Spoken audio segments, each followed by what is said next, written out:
ano? Naku, imposible naman yung sinasabi niyo. Hindi magagawa ng anak ko ng mga opya. Honor student yan nag-aaral yan. Iyon din po ang pinagtataka ko, Mrs. This is the first time na nag-cheat ang anak ninyo. Totoo ba yan, anak?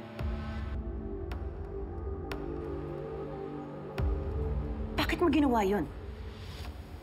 Kasi naman po di po ako makapag-review ng ayos, Nay. Kasi pag naalagaan ko po si Colleen. Bakit hindi mo sinabi sa akin na may test ka? Di sana ako nag-alaga sa kapatid mo. Paano niyo po siya aalagaan? Lagi po kayong pagod. Tsaka lasing. Andrea, labas ka na muna. May pag-uusapan muna kami ng nanay mo. Sige po.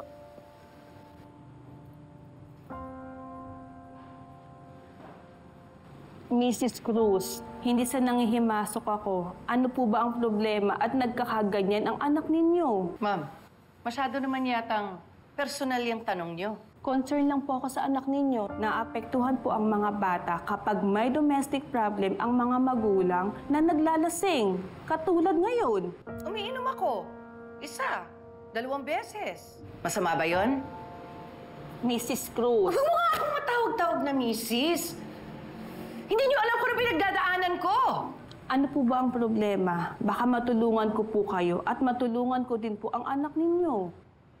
Pinalalabas niyo ba na masama akong ina? Na hindi ko kayang tulungan ng mga anak ko?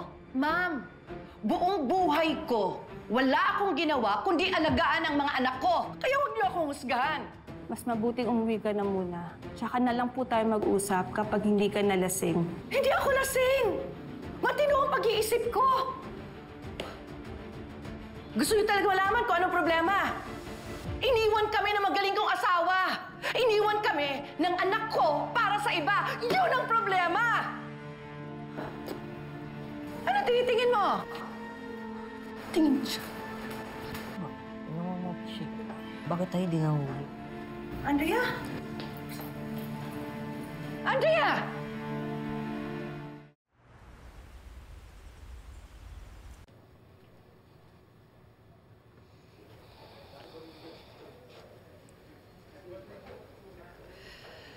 Kuha tayo ng gatas, ha?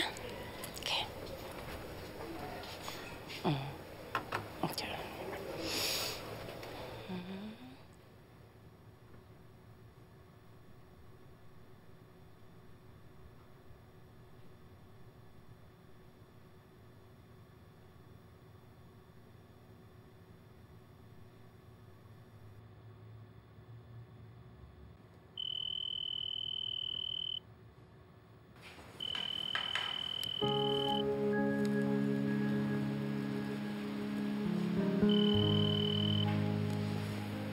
Hello? Tatay, Oh, Anding, bakit ka umiiyak? miss na miss ko na po kasi kayo eh. Noon ko pa po gustong tumawag sa inyo pero sabi po ni nanay bawal daw po. Teka, sino may sabing bawal? Anak, hindi bawal, ha? Eh, pero sabi po ni nanay tumawag daw po sa kanya yung asawa mo.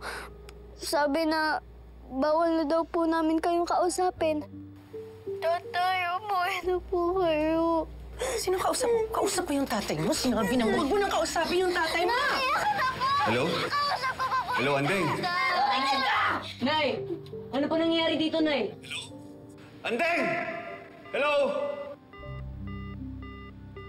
Sinabi kong huwag tawagan ng tatay niya. Sinuway pa rin ako.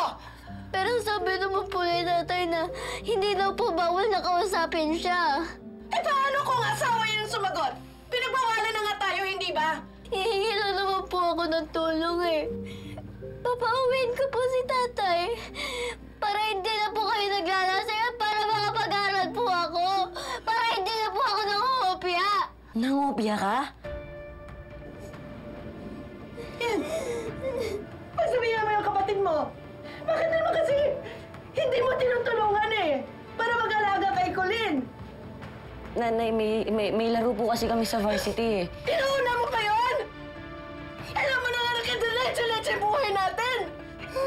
Ginagawa ko naman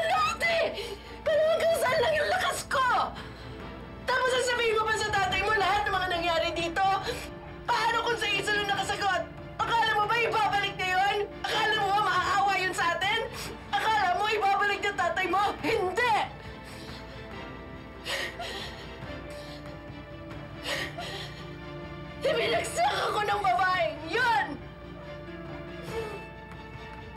Huwag niyo naman ipakita sa